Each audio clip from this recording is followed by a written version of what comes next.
Buenos días a todos y bienvenidos a un día más de Pulso Informativo, una jornada ya noticiosa que empezamos a través de Radio Los Lagos y también de El Norte TV, en nuestra página de Facebook de Diario El Norte. Nuestro primer invitado es Eric Espinosa, él es director del programa de Aldeas SOS en la provincia de Imbabura. Bienvenido, Eric. Coméntenos, ustedes ayer acaban de establecer una alianza con la Universidad Técnica del Norte en beneficio de los niños que viven prácticamente en las aldeas SOS. Cuéntenos de qué se trata esta alianza. Bienvenido. Así es, bueno, buenos días con todas y todos, un saludo especial a las personas que hoy nos miran, gracias por el espacio. Así es, Aldeas Infantiles de SOS está firmando una alianza muy importante con la Universidad Técnica del Norte, es un convenio de cooperación que va a permitir fortalecer mutuamente las líneas de acción y sobre todo establecer líneas en común para el apoyo a la labor que nosotros hacemos de protección de derechos a niños, niñas y adolescentes. Esto es trascendental, es muy importante y además es un hito el hecho de que la academia hoy se vincule a la protección de derechos de niñez y adolescencia y familia, ¿no? Las líneas que maneja la Universidad Técnica, tanto en estudios como en investigación, le van a aportar muchísimo a la organización y nosotros como programa de atención les abrimos las puertas a los estudiantes para que puedan conocer la experticia que en los 60 años que llevamos en el país, 40 que llevamos en la provincia, pues conozcan las realidades sociales que viven la niñez y adolescencia de nuestra provincia. Básicamente, ¿de qué se trata? Sabíamos que estudiantes de psicología van también a brindar su servicio en las aldeas, pero además de eso usted comentaba también que son otros universitarios de otras facultades, incluso profesionales, que lo harán. Específicamente, ¿cuáles son los servicios que prestarán en las aldeas? Perfecto. Bueno, hemos abierto distintas líneas de apoyo en realidad. Una de ellas, y quizás la más importante que ya se venía trabajando con la universidad, es el hecho de que ellos van a poder hacer pasantías en el programa de Aldeas Infantiles de SOS, siempre cuidando un principio de confidencialidad en cuanto a la información de los niños, claro, y todo el aspecto y el espectro de protección especial, ¿no es cierto? Pero además se van a poder levantar líneas de investigación. Una de las cosas más importantes y necesarias para la atención a la niñez y la familia en cuanto a protección especial es desarrollar estudios que avalen nuestras intervenciones. Con esto quiero decir es que nuestras metodologías de trabajo para atención a niñez y familia tengan una rigurosidad científica. Eso es muy importante y trascendental y es algo que vamos a poder trabajar con los estudiantes y profesores de la Universidad Técnica del Norte. ¿Esto será inmediato? ¿Ya arrancarán desde este mes? Lo que ya venimos trabajando es la línea de pasantías y queremos armar algunos proyectos en cuanto a desarrollo en investigación con la Universidad Técnica que se van a comenzar a trabajar. ¿Estos procesos de investigación hacia dónde van encaminados? Van encaminados a, primero, conocer la realidad de niñez, adolescencia y familia en la provincia. Aldeas Infantiles viene en los últimos años de desarrollar estudios muy importantes.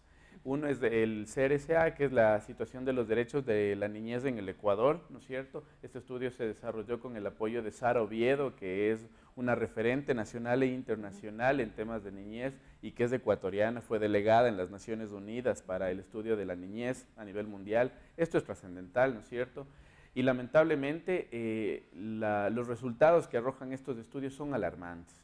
Nuestros niños están en desprotección, ¿no es cierto? Hay un alto riesgo de que un número importante de niños pierdan el cuidado de su familia. La labor histórica que desarrolla Aldeas Infantiles en el país es la de acogimiento institucional, pero lo que nosotros hoy hacemos como organización es prevenir la pérdida del cuidado familiar de niños, niñas y adolescentes. Con esto lo que quiero decir es que queremos evitar que más niños ingresen a acogimiento. Ahora, bueno, son 60 niños los que están en las aldeas SOS de acá de la ciudad de Ibarra. La mayoría de ellos son niños que definitivamente ya no pueden volver a sus hogares. No, bueno, son 60 niños en la aldea de aquí de Imbabura, ¿no es cierto?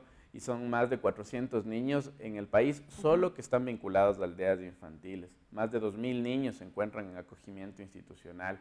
Esto es un número importante. De los 60 niños que se encuentran en nuestra institución, trabajamos para que puedan hacer un ejercicio activo de su derecho a vivir en familia. El derecho a vivir en familia es trascendental para la vida de las personas.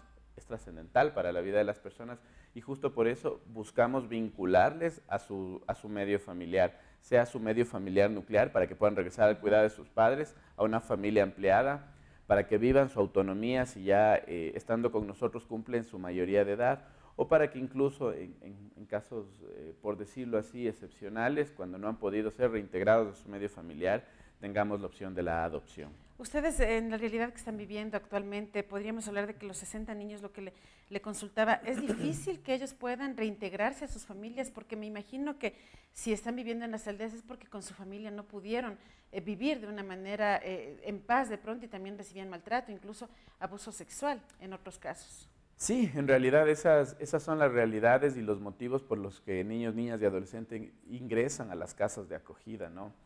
La violencia de cualquier tipo que éste sea, el abuso sexual, son realidades importantes que motivan que los niños ingresen a acogimiento. Perdón. La verdad es que hacemos un trabajo muy fuerte para que estos niños puedan regresar a su medio familiar. Es importante y es importante más que la sociedad conozca que no es bueno que un niño crezca en una institución.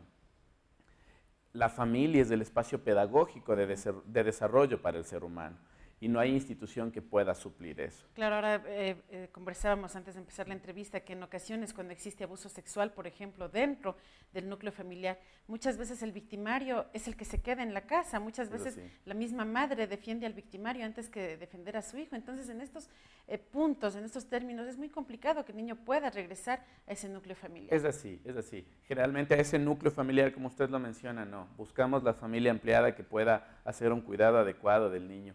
Pero esto además nos lleva al análisis de una realidad social, ¿no es cierto?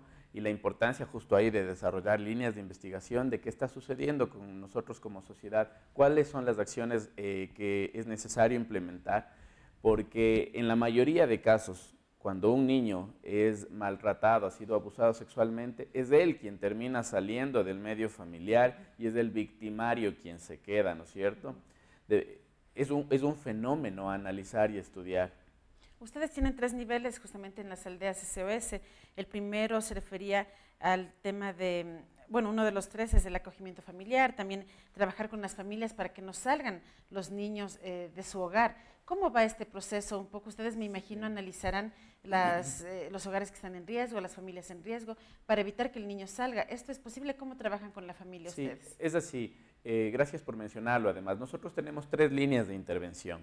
La línea terciaria, que es la que por lo que más desconocida la aldea, que es el acogimiento a niños que tuvieron que ser separados de su familia.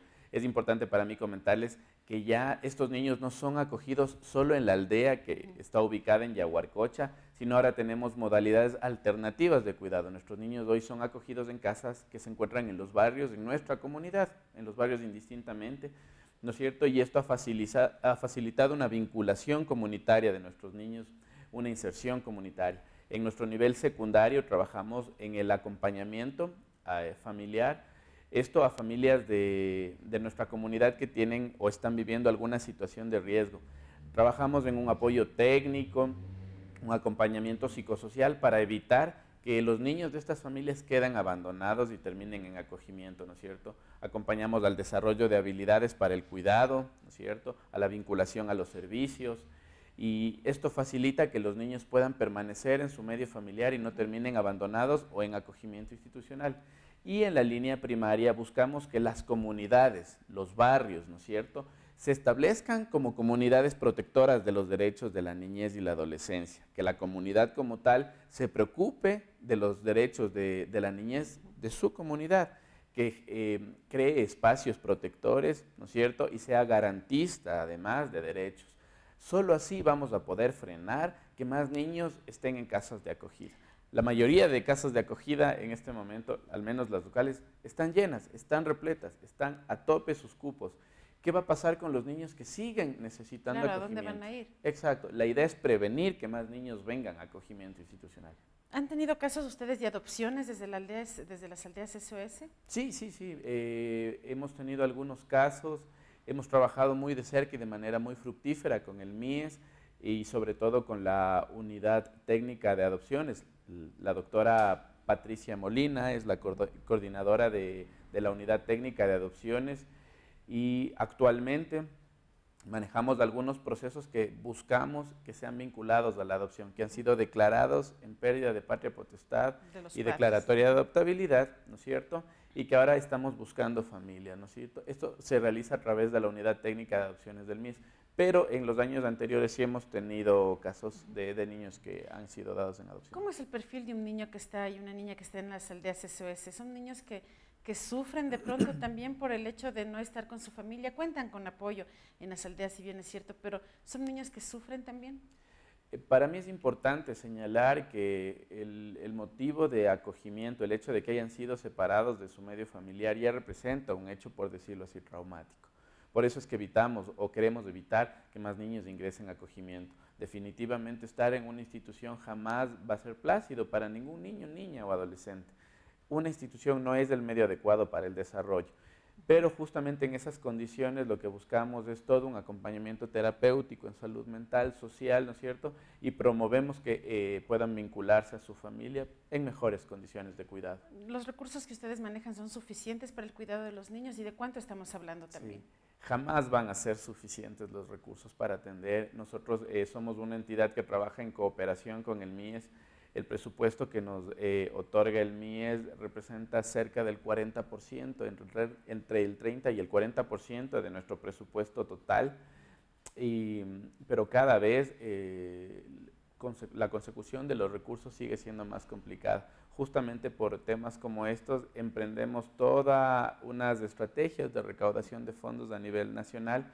Producto de eso, en noviembre de este año vamos a realizar una colecta nacional en las 6 ciudades en las que nos encontramos como asociación nacional, ¿no es cierto? Esto es Esmeraldas, Puerto Viejo, Guayaquil, Quito, Cuenca e Ibarra. En las 6 ciudades del país vamos a estar realizando una colecta nacional. Además, le comprometo a que como medio de comunicación podamos trabajar en conjunto para socializar, porque la idea es conseguir estos recursos a favor de los niños, niñas, adolescentes y sus familias a los cuales atendemos. Por supuesto que sí, apoyaremos entonces cuando ustedes lo requieran necesariamente igual. Ahora, ¿cómo es lo que ustedes trabajan con los niños? Le pregunto esto porque, si bien es cierto, ellos vienen arrastrando un trauma psicológico porque no están con una familia funcional, son maltratados, abusados en ciertos casos. ¿Cómo ustedes los cuidan también para protegerlos entre ellos? Hace algunos años, por ejemplo, habían en el interior de las aldeas niños que maltrataban igual a otros niños que vivían con ellos. ¿Esto se ha logrado frenar o cómo es lo que ustedes controlan también que no se den estos tipos de actos? Bueno, en realidad el sistema de acogimiento promueve la convivencia entre niños que no son del mismo medio familiar y evidentemente esto puede crear problemáticas. Nosotros trabajamos muchísimo y prevenimos que eso suceda, tenemos toda una política de protección infantil. Desconozco de esta realidad de la que usted me comenta, pero en los son algunos años ya. Sí, en los 5 años en los que me encuentro vinculado al programa, hemos desarrollado acciones de carácter preventivo, ¿no es cierto? Evidentemente, la realidad de una convivencia entre niños que no son de su mismo medio familiar puede ser complicada, pero trabajamos en el desarrollo de capacidades para las educadoras que cuidan de los niños. Tenemos todo un equipo técnico que ha desarrollado una experticia en cuanto a la protección especial, tenemos trabajadores sociales, psicólogas y además mediadores pedagógicos que realizan un acompañamiento permanente a los niños que se encuentran en acogimiento en sus distintas modalidades. Actualmente tenemos casas todavía en Yaguarcocha, ¿no es cierto? Tenemos además casas en las comunidades, estamos en La Victoria, estamos en Los Ceibos, estamos en Yacucaya, incluso tenemos una casa en comunidad en Otavalo, porque eso ha permitido que al establecerse en Otavalo esta casa, teniendo en cuenta que los niños son de la localidad, sea más fácil la vinculación a la familia y más fácil el desarrollo de capacidades y el acompañamiento a la familia además. ¿Los recursos del MIES llegan a tiempo a las aldeas SOS? Bueno, en realidad los recursos del MIES, históricamente, como Estado tenemos una dificultad, creo que para la ejecución de los recursos, pero actualmente desarrollamos una relación bastante cercana para que esto pueda solventarse. Bien, han sido las declaraciones de Eric Espinosa, él es director del programa de aldeas SOS en la provincia de Imbabura. Muchas gracias por estar acá. Gracias a ustedes.